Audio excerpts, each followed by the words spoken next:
Hello, everybody, and welcome to River West Radio with your host, AM.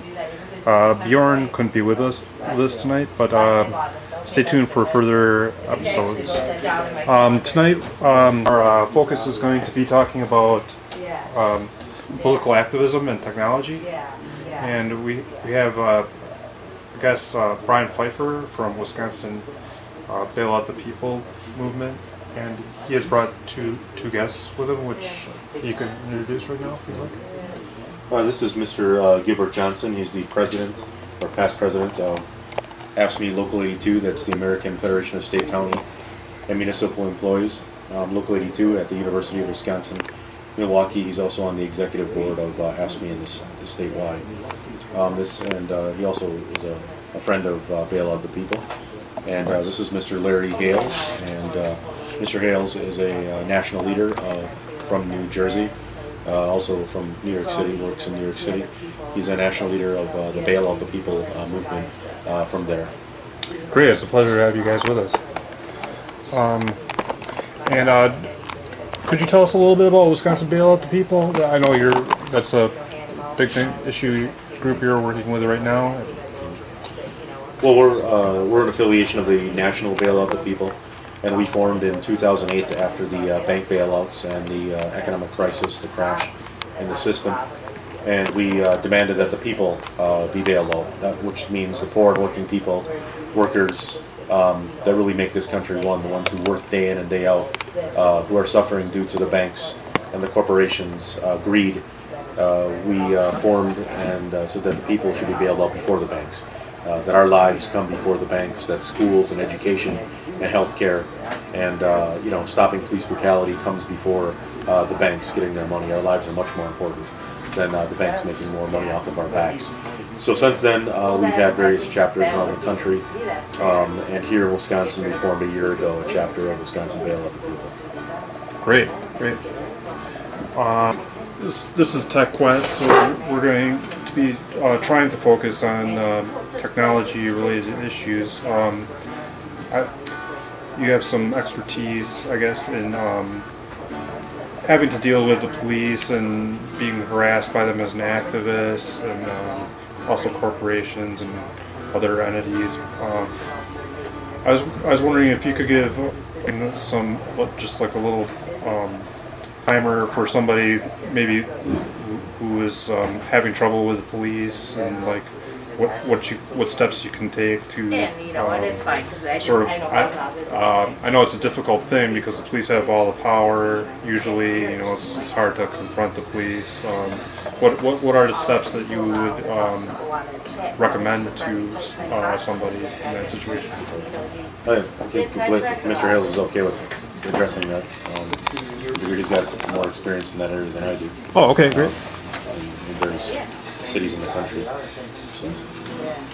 Okay. I think first of all is that a person, when they begin to organize around police brutality, then they should be sure that everything that they do is from the public eye, and that they work and find other people who have either suffered similar incidences with the police or community members or organizations that exist, and try to work with them, because the worst thing you can do is be isolated. But I also think that there are a number of, in each locality they have some institutions that are put into place that quote unquote are supposed to check police power, or to where you're supposed to be to report to incidences of abuse. Now, You're talking about the formal official channel, which don't really go anywhere, because they are to protect the police, not to protect the public. But it's important to actually have things on record. So it's up to a person to decide whether or not they want to do that. Right. It can be useful because the first thing the media asks, if the media gets involved, is have you filed an official complaint? Okay. The one thing that we found in Denver, which is where I did a lot of my activism around police, is that we would actually file a public complaint. In terms of, we would actually have a demonstration with the person who was abused by the police and their family and other community members, and go and file our complaint in the public, so the person didn't feel alone and they didn't get cornered by some police and their investigators and hammered and made to feel as if they did something wrong. We also organized, did know your rights training is to let people know that, number one, first of all, when you're approached by the officer, you don't have to say anything, and that what should actually come out of your mouth is, am I under arrest or am I in detention? And then they say no, and you say, then am I free to go? At that point, they should say yeah. But if they don't, you don't have to say anything else to them. They're not allowed to go in your pockets. They're not allowed to go in your vehicles, and you do not open the doors for police when they come to your home if they don't have an arrest warrant or warrant to search your property. If cops come to your door, they knock on your door, we always tell people you talk to them through the door. You don't have to open the door or show them anything. Absolutely nothing. That is your right. When you're watching police, because we used to organize people to watch police, it's important for yourself, but also for the person who may be being harassed by the police at that time, to keep a safe enough distance. You have the right to actually watch and videotape and record any interaction that the police are having with the public. You have a right to do that. And in Denver, police had to actually carry business cards, which was part of the struggle, and they had to surrender those upon request. Business cards? Business cards, yeah. They had their badge number and all the other pertinent information related to their job. So you could just ask the police for their card, for their card. Yeah, and they're supposed to give it to you, but what they had been doing is they were retaliating against people. Oh, sure. Yeah, and they would charge them with resisting arrest or failure to obey or something like that. Or interference. That was the favorite one, interference. No, this is River West Radio. We are on the web. We're worldwide, but do you know about the local situation with the police? Like, is there anything different that you might want to mention for people in River West here? I think what Mr. Hale said is the same thing here from Milwaukee. Okay. Yeah. I mean, the Milwaukee police are completely out of control. I mean, what just happened with Darius Simmons, the vigilante who killed the 13-year-old child, the police. His mother was arrested, handcuffed, and put in the back of the police car, and watched her 13-year-old son die there, to them really serial raping people on the street, anal cavity searches, to planting drugs and beating people down. The Milwaukee police are no different than every other police force in the country. And what Mr. Hale said is exactly what should be done here in Milwaukee, is that people should assert their rights and demand that the police be held accountable and not back down to them. What I'm taking away from this is, like, probably a situation is, most people are going to be dealing with the police, like, on their own, and they're probably not, like, their first time dealing with this issue. They're probably not going to be as organized in this. So you're saying that it's really important to get organized and connected with other people in order to have any sort of hope of making a dent in it. If I may, sure. If you're by yourself, most people have phones that have recording capabilities. Turn it on. Nice. Or call somebody. If you get stopped, place a call and say, "Can you stay on the line with me? I just got stopped by a cop." And make sure there's not a third party that actually hears it. But I would say, if you have a video camera, turn it on and record the incidents with the cop. Official site for the New Orleans Police Department, like, it's official kind of, they're famously corrupt force, and it's like official site attempting to, basically it's, I think it's like, it comes from the department itself, so that's kind of suspect. But I guess my question is, are there new, like, networking organizations that aren't connected with the government where, abuses try to shine a light on the situation? I think different areas have them. There's no necessarily national organization. I mean, there's October 22nd Coalition, but there's Cop Watch in various cities, and they actually have a database. Cop Watch? Cop Watch does. They have a database of abuses. I don't know how up to date it is. The Stolen Lives Project, which has a database of the number of police killings that have happened around the country. But I think that it's on the people in the areas, if they want to actually begin to document it, and then they should start a blog or a website and document it. Okay. And keep track of the information. And make sure that, we would get the cards and the cops' numbers. We had one cop who broke the collarbone of a 13-year-old girl and attacked her mother, who had one in a partial lung. She was disabled. And we made, you can get in trouble with this, so I don't encourage everybody to do it, but we did it. We made posters and we had a picture of him, and we put child abuse, and we put it in his neighborhood. Oh. He had a 12-year-old kid. So, he was like pathologically really messed up, screwed up person, very racist.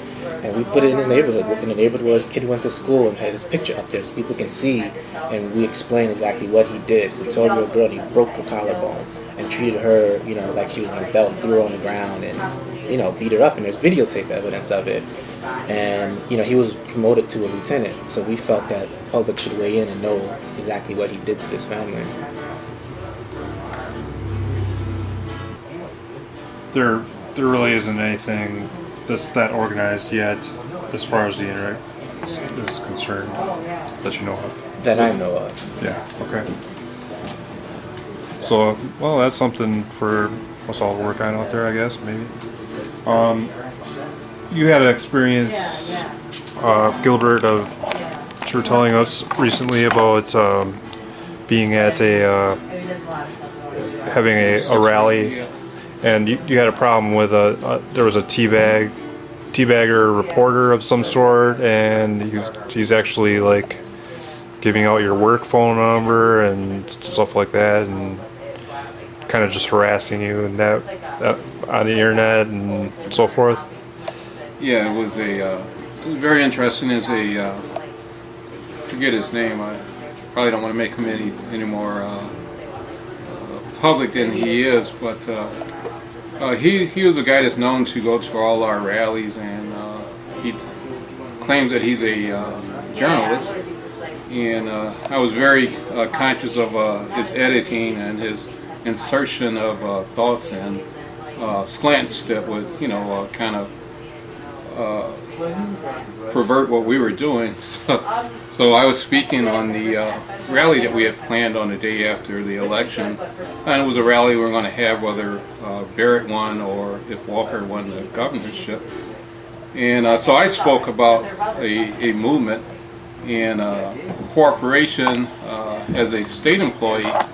The governor is kind of got to be the leader of our state either way. So, our hope with the rally was that, we could push whoever got elected to, to lead the state in a more unified manner.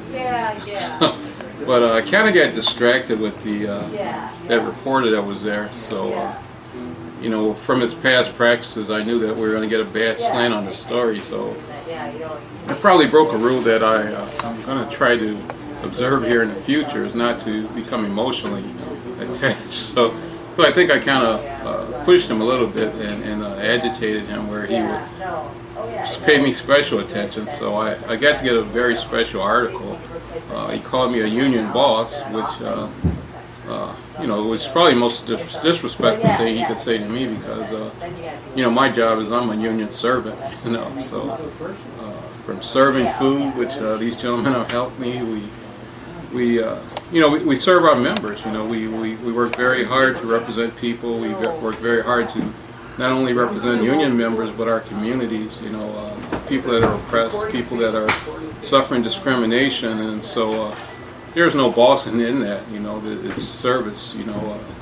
Coming there to speak was a service to our community, to try to give people facts about what was happening. And so anyway. I did talk about race, and I think that race is a subject that needs to be talked about. It's not going to magically heal itself. So, in my speech, which I had a chance to review, even on his site, he did play a pretty good part of it. He omitted the parts that spoke about us not having a political desire that day. Our desire was to have leadership coming out of the governor's office and people to have confidence that the government would be fair and just. And we also had a vision, our movement, of brothers and sisters that are active in here in Milwaukee, is a movement that tries to transcend gender, color, and also economic status. So, the people that we were together with and the people that spoke were such a wide array. And I said, look, let's compare that to this Tea Party reporter here who slants everything and doesn't give a hoot Yeah, about well, the rest of the society. I suppose it's the internet, so like Yeah. people can you gotta kind of expect that Yeah, kind of behavior. yeah. But Well, but like releasing your work number, that seems like Yeah. I really want to cover that too. But the significance of his actions. Number one, my statement was that the Tea Party was absent of diversity, and they also didn't have the love and concern that we had in our movement. That was proved by the spot that he posted on, not only on his spot, it's on like 20 different Tea Party or whatever they call themselves, right-wing spots. They have me on there as a union boss, and they are moaning the fact that I talked about race, yet all the comments are racist comments. We hate niggers, and niggers go back, and you niggers are always this, and you niggers that. And I'm like, just for our listeners, do you remember what the name of that site was? oh Lord. Well, I'll tell you what you do. You can Google my name, it's Gilbert Johnson, and it'll blow up. The internet will blow up because every Tea Party site you'll find that they love that story. A union boss. Now they don't know. They wouldn't know a boss when they seen one. Union boss does race baiting, and then they said that the Tea Party's not like that. But then their very words prove that it's exactly the opposite. So, it was a lot of disappointment for me in the very beginning to see that this guy had put my information out there. The Patriots blogspot.com, does that ring a bell? Or anyways, moving on.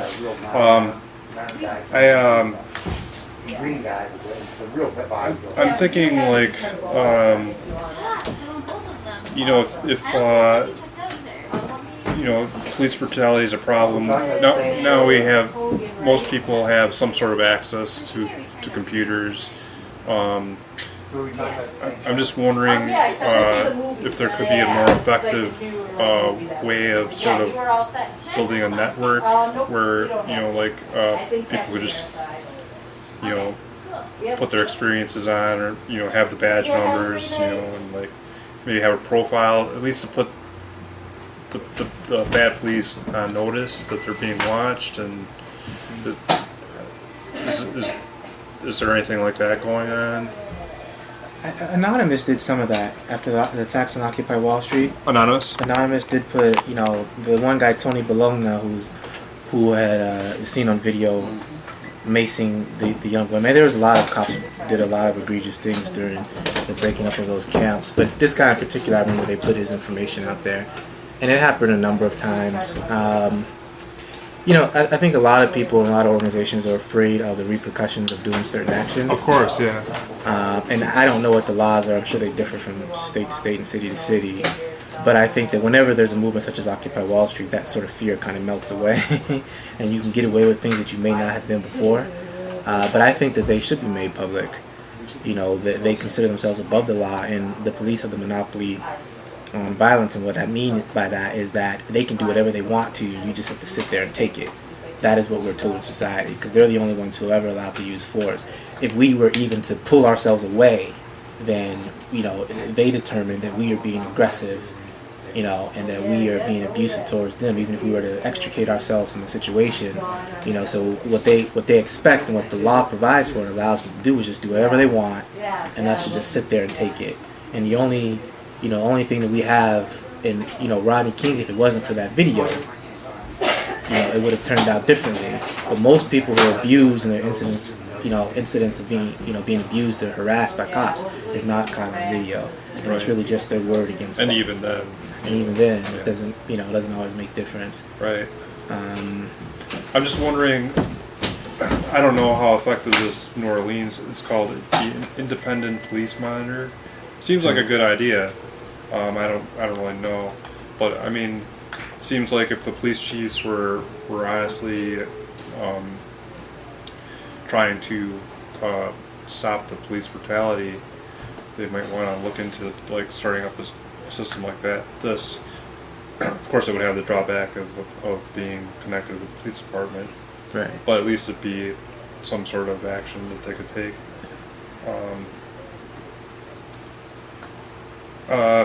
Let's switch gears and talk about corporations, like monitoring corporations. Like, what kind of experience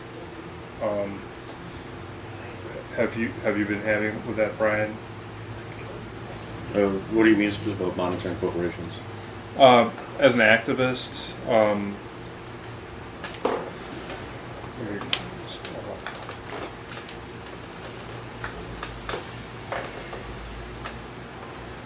well, I just mean like as technology has progressed, are there methods that you're using to sort of keep an eye on corporations and what they're doing? And Well, yeah, I think that one of the benefits of technology that is most illustrative recently by Occupy Wall Street, but also labor unions and many others have been using technology, especially over the past decade, to really access information that was previously really kept and lied to about, especially for instance in a workplace. You would go to the bargaining table and you would do what you could to get the information, but it was hard to get a lot of that information because the boss usually had more money and had access to more technology than the workers did or the union did. sure, Now today, we have the people can access the internet on their phone, and they can access the internet at libraries and all kinds of different places. So poor and working people have much more capability to monitor and to research and find out what these corporations are actually doing to us. And there's been wonderful examples of that from many great union campaigns, from corporate campaign research to Occupy Wall Street to the environmental movement has done a lot of great work with researching corporations and what they've been doing, especially like on Superfund sites and the databases that are available are amazing. If you know how to navigate and access them, you can get a hold of a lot of different information that can be used at the service of the people instead of against us. So I think that technology is simply who has technology in their hands and how is that technology going to be used for the betterment of humanity when it comes to organizing. And I think that today we really see through Twitter and through the internet and all kinds of different applications that are out there that there's many different ways that we can fight back effectively. And it's really amazing some of the things that have been done through Occupy Wall Street. And I think a lot of that is great.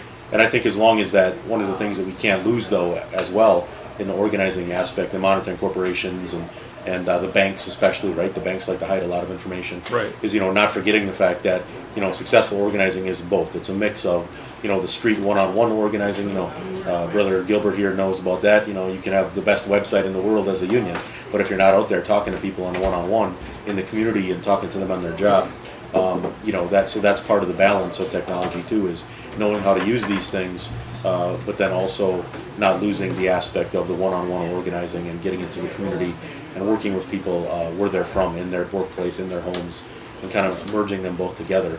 And that's when I think real successful campaigns are won, and we can really fight back extremely effectively against the corporations and really the banks, who really are the ones who really run society, the banks, but the corporations as well. So.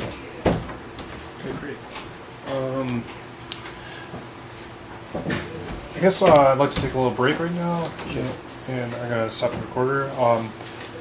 Thanks for tuning in, everybody out there in Radio Land, Internet Land. This has been your host, AM.